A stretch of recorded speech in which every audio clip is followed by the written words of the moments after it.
Hello বন্ধুরা, কি অবস্থা সবার? এক্সক্লুসিভ আপডেট, তাণ্ডবের শুটিং কিন্তু চলতেছে রাজশাহীর একটি সুগার মিলে, যেখানে মার কাট দৃশ্যে দেখা যাবে আমাদের মেগাস্টার সুপারস্টার শাকিব খানকে।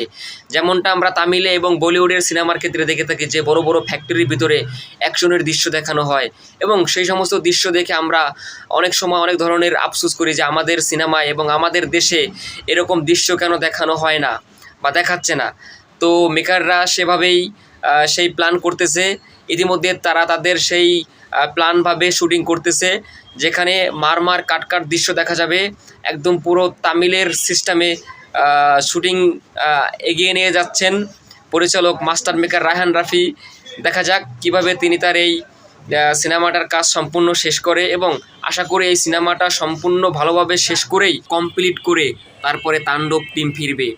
আশা করা যায় আগামী মাসেই তাণ্ডবের টিজার, বহুল প্রতীক্ষিত টিজার, সেই টিজার ড্রপ করবেন। কারণ ভাই দেখতে হবে এই সিনেমাটার পরিচালককে, এই সিনেমাটার নির্মাতাকে। এই সিনেমাটার নির্মাতা হচ্ছে মাস্টার মেকার পরিচালক রায়হান রাফি। তিনি কখনো কোনো সিনেমা এখন পর্যন্ত কোনো দর্শকদের হতাশ করে নাই, যেমনটা আমরা তুফানে দেখেছি, এখন আবার তাণ্ডবের মাধ্যমে দেখব।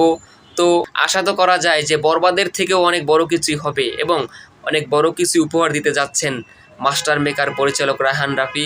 তো সবসময় রায়হান রাফির জন্য শুভকামনা, সবসময় আমাদের মেগাস্টার শাকিব খানের জন্য শুভকামনা। পুরোপুরি কমপ্লিট করে তাণ্ডব টিম ফিরুক, তাদের জন্য শুভকামনা এবং দোয়া। ঠিক আছে।